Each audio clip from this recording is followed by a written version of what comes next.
a saúde dos pets, viu? Você sabia que os nossos animais de estimação também têm problemas de visão e que precisam aí visitar um oftalmologista veterinário? A gente está em uma estação fria e com tempo seco e a gente vai entender aí os cuidados que a gente deve ter nessa época do ano e a necessidade de levar o animalzinho, né, ao especialista aí para prevenir essas doenças. A gente vai conversar então com a oftalmologista veterinária Camila Donati, está aqui conosco online. Camila, seja bem-vinda. Muito obrigada pela participação aqui com a gente, com o seu tempo, tá? Bom dia a todos, agradeço o convite. A gente que agradece. Camila, quais as doenças oftalmológicas mais comuns aí nos pets, principalmente em cachorros e gatos, né, que é o que o pessoal normalmente tem em casa? A gente tem várias doenças, né, que são bem comuns, principalmente nos animais que têm uma raça mais apurada, né? A gente tem as deformidades palpebrais, que são os entrópios, os ectrópios. A pálpebra do animalzinho, na sua conformação, ela pode apresentar uma deformidade. Isso aí é uma característica hereditária. Então, na consulta, a gente tem que avaliar para ver se o animal tiver uma deformidade palpebral, os cílios podem entrar em contato com a córnea e causar vários tipos de lesões. A gente tem as patologias dos cílios, que são os cílios ectópicos, as distiquíases. Muita gente acha que os cabelinhos que incomodam o olho são aqueles externos, principalmente nas raças que são mais peludinhas, né? Mas além desses cabelos externos, tem vários cabelinhos que nascem por dentro da pálpebra e eles causam muita irritação e muito atrito. Então, a consulta oftalmológica, a gente identifica esses cabelinhos. Alguns a gente consegue fazer a remoção com uma simples pinça. Outros pacientes já precisam de uma necessidade de uma cirurgia para retirar esse cabelinho que fica em contato com a córnea. A gente tem as patologias de olho seco. Muitos animais têm uma deficiência na produção lacrimal. A lágrima não é produzida em quantidade e qualidade. A lágrima não sendo produzida, o olho ele não é hidratado e os animais podem desenvolver vários sintomas, conjuntivites, irritações, em decorrência da falta de produção de lágrima. Além da falta de produção de lágrima, a gente tem as úlceras. Muitos clientes me perguntam, doutor, o que é uma úlcera? A úlcera é um machucado no olho, é a perda do epitélio da córnea. A superfície do olho, quando ela está machucadinha, existem várias causas, podem ser brigas, traumas, o próprio prurido, né? O animal vai coçar o olhinho. Então, quando o animal tem uma lesão de córnea, uma lesão na superfície da córnea, que a gente chama de úlcera, que muita gente não entende o que é uma úlcera. A úlcera, ela é muito dolorida e ela pode contaminar com bactérias. Isso pode acarretar vários problemas nos animais. O animal com dor, ele vai esfregar o olhinho, ele vai ter vários problemas. E aí, o que vai acontecer? Ele pode perfurar esse olho e ele pode ter uma cegueira em decorrência de uma simples úlcera, que no início era uma úlcera bem pequenininha, que era passível de ser tratada só com colírio, né? Depois das úlceras, a gente tem o quê? O glaucoma. O glaucoma é um aumento da pressão intraocular. O glaucoma, ele causa muita dor e ele tem que ser tratado o mais rápido possível, que ele pode levar o animal à cegueira. Ele pode ocorrer primeiramente num olho. Quando o glaucoma é hereditário, dentro de 6 meses, ele vai acontecer no outro olho. Então, quanto antes a gente intervir com o medicamento apropriado, a gente evita uma provável cegueira, tá? Uma possível cegueira. Depois do glaucoma, a gente tem a catarata.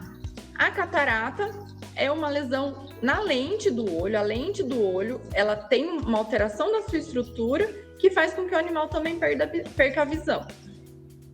São as patologias assim mais comuns que a gente tem nos animais domésticos. Tá certo, doutora. E esse tempo seco aí? A senhora mencionou que tem alguns animais que, por natureza, já não produzem lágrimas em quantidade e em qualidade suficientes. Esse tempo seco pode agravar mais a situação desses animais? Os proprietários, os tutores precisam se atentar mais nesse período? Com certeza. O tempo seco, a gente tem um aumento da taxa de evaporação da lágrima. Quando a lágrima ela evapora numa quantidade maior, ela não vai fazer o principal objetivo dela, que é hidratar o olho e limpar o olho naturalmente. A lágrima é um lubrificante natural, né? E um hidratante natural. Quando a gente não tem essa limpeza natural do olhinho, acontece o quê? As bactérias proliferam, aumenta a secreção e causa conjuntivite. A conjuntivite, ela vai fazer o quê? O animal vai coçar, vai irritar. O animal vai lá e vai... Depois da conjuntivite vem a úlcera. É tudo uma sequência. Então, baixa produção de lágrima, o animal tem conjuntivite, depois ele vai ganhar uma úlcera, ele pode perfurar esse olho, ele pode ter uma cegueira, em decorrência de uma baixa produção de lágrima. Então, assim, é muito séria a baixa produção lacrimal. Por isso, a gente tem um teste que a gente faz no consultório, o oftalmologista faz no consultório, chamado teste lacrimal de Schirmer. É um teste indolor, ele dura no máximo 1 minuto e a gente tem como aferir a produção lacrimal desse paciente, porque alguns animais ele tem um olho seco assim que a gente chama de subclínico, que quanto antes a gente intervir, o tratamento ele é mais fácil e mais efetivo. Então a gente não precisa esperar o animal desenvolver a conjuntivite, desenvolver uma úlcera, desenvolver uma cegueira para a gente entrar com o tratamento. Certo, doutora. E às vezes os lubrificantes, porque assim, tem vários tipos de lubrificante. Cada um tem uma composição diferente. Então, assim, nem sempre o lubrificante normalzinho, ele vai ser efetivo para aquele paciente. Então, depende do quanto o olho dele está seco. Cada grau tem olho seco leve, o moderado e o severo. Cada um, por isso que a gente tem que aferir a produção lacrimal. Cada um vai ter um tratamento específico. Exatamente sobre isso que eu ia perguntar agora, doutora. Até mais cedo a gente teve uma entrevista com uma oftalmologista falando da saúde dos nossos olhos, né, os humanos. E ela disse, né, da importância ali das lágrimas artificiais, né, mas que o oftalmologista é que vai indicar a melhor, né, para cada paciente. Assim também é para os pets, ou seja, a gente pode ali pingar as lágrimas artificiais neles, mas tem que ter uma consulta aí com o especialista para que essa indicação seja adequada? Com certeza, porque assim, cada animal, dependendo do grau de produção lacrimal, do grau, o tanto que aquele olho está seco, a gente tem que usar medicamentos, às vezes, que até agem na glândula, que não só vão hidratar o olho. A gente tem alguns medicamentos específicos que ele agem na glândula, estimulando a glândula. A gente tem que agir na glândula, entendeu? Então, depende. Se o animal tem um olho seco, leve, o tratamento é de um tipo, moderado é outro tipo e severo é outro tipo. E o número de vezes ao dia também, porque às vezes o uso do lubrificante, ele é ótimo. A gente tem que usar o lubrificante, mas ele mascara, porque ele está escondendo a patologia e a gente não trata no foco inicial, que é a produção lacrimal, é na glândula mesmo.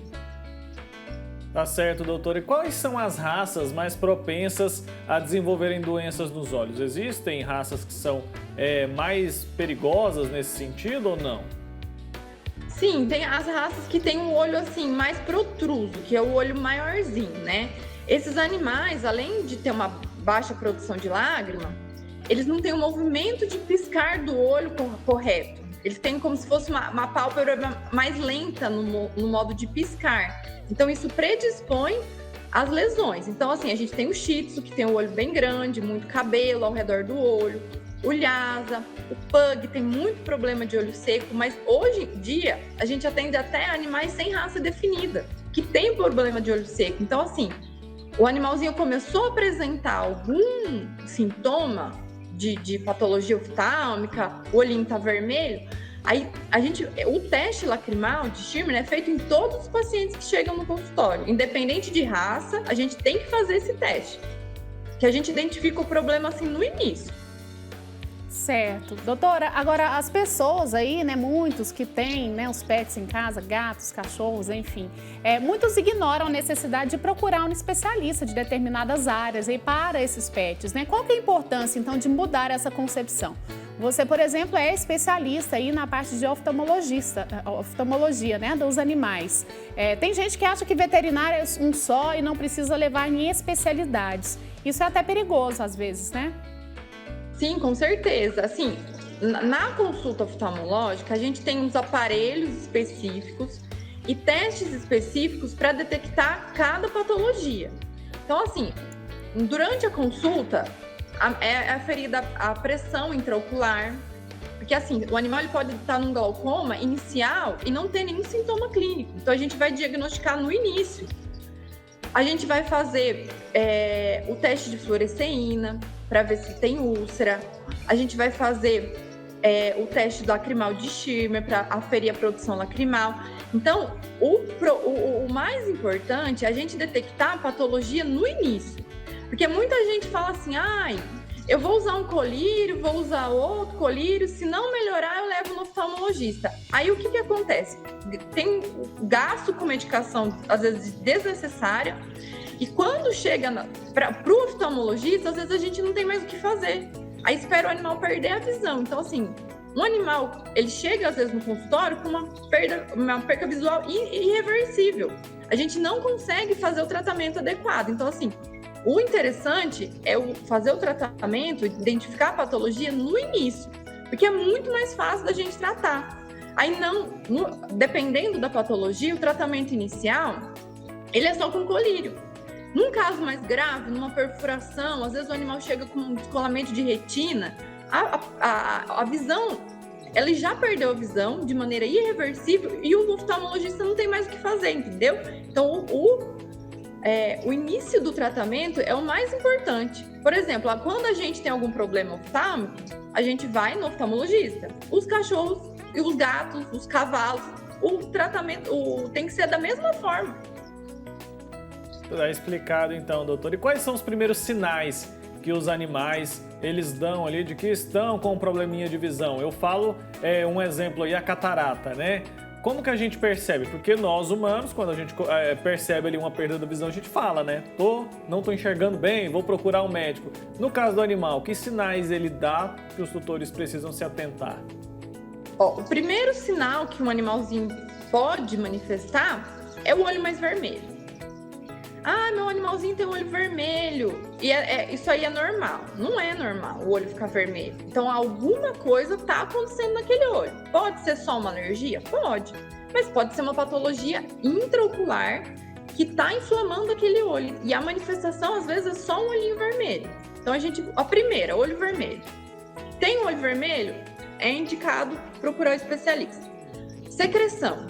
Começou com secreção, muita secreção amarelada, esverdeada, acorda de manhã com o olho todo pregadinho, tem alguma coisa errada naquele olho. Independente se o animal é filhote ou se o animal é adulto, tá? Blefaroespasmo. O que é o blefaroespasmo? Fica com o olho piscando. Tem animalzinho que fica olhando assim pra gente. Tem gente que até acha bonitinho. Não é bonitinho, ele fica com o olhinho piscando. Se ele tá com blefaroespasmo, com o olho piscando, tem alguma coisa que está incomodando aquele olho. E é uma forma do animalzinho te dizer isso, entendeu?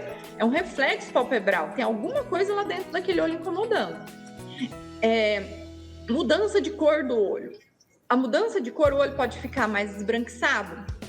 Quando essa mudança de cor é externa, né, na parte mais de fora, o animal pode estar com glaucoma, com uveíte. Quando é interna, é a catarata. O olho mais esbranquiçado na parte de dentro, que é a lente do olho, fica dentro do olho. Então, a catarata é uma opacidade na lente. Então, olhinho lá dentro do olho, fundinho, principalmente de noite, às vezes o proprietário vê, porque de noite a pupila dilata mais. Então, assim, tá branquinho? Tem que procurar. E a cegueira, né? Mas, assim, não esperar o animal perder a visão para procurar o oftalmologista.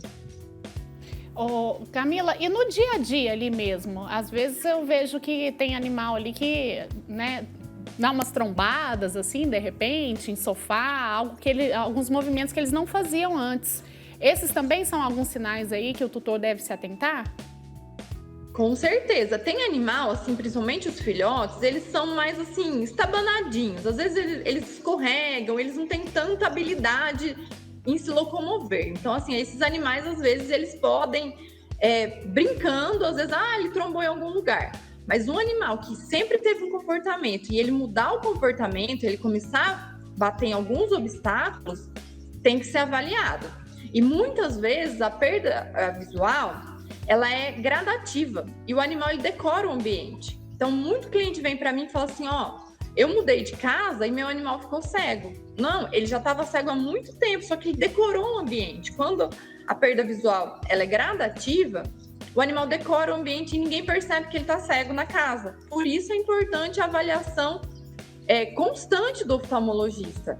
Cada animal vai precisar de um tempo. Por exemplo, tem animal que necessita de avaliação a cada 6 meses, tem animal que necessita de avaliação a cada 1 ano. Então, assim, qualquer sintoma, olho vermelho, secreção, blefaroespasmo, fica com o olho piscando, coceira, fica coçando o olho, qualquer um desses sintomas já tem que procurar o oftalmologista, que daí nessa primeira avaliação a gente vai falar, não, vem a cada 1 ano, a cada 2 anos, a cada 6 meses, que dependendo da patologia, a gente tem que observar esse animal mais de perto ou a gente pode espaçar um pouquinho mais. Tá explicado, então. O aspecto saudável do olho do animal, então, é aquele olho transparente, bonitinho, né? Eu pergunto isso porque eu tenho um cachorro em casa e eu percebo no olho dele que existe como se fosse uma gordurinha no olho. Queria saber da senhora o que pode ser isso. Eu não percebo nele nenhum sinal ali de perda de visão, mas pode ser isso que a senhora mencionou, né? De que ele decorou o ambiente. É hora, então, de procurar um oftalmologista? Será que isso pode ser causado, por exemplo, pela alimentação? Eu já ouvi isso. Ou não tem nada a ver? Com certeza. Algumas patologias, principalmente patologias corneanas, por exemplo, o animal, ele pode ter depósito, a gente chama de fosfolipídios, as distrofias corneanas. Muitos animais, ele têm esses depósitos, tanto as degenerações quanto as distrofias, e esses depósitos, eles têm a ver com aumento de colesterol e triglicéridos no sangue. Então, assim, muitos animais às vezes têm problema de tireoide, problema de adrenal, e começam a ter uma alteração alimentar, eles começam a ter aumento de colesterol, aumento de triglicéridos e pode causar umas opacidades corneanas sim. Essas opacidades, no início, geralmente elas não causam nenhum problema, nenhuma perda de visão. Mas, com o passar do tempo, o animal pode ter uma perda visual sim. Ah, certo.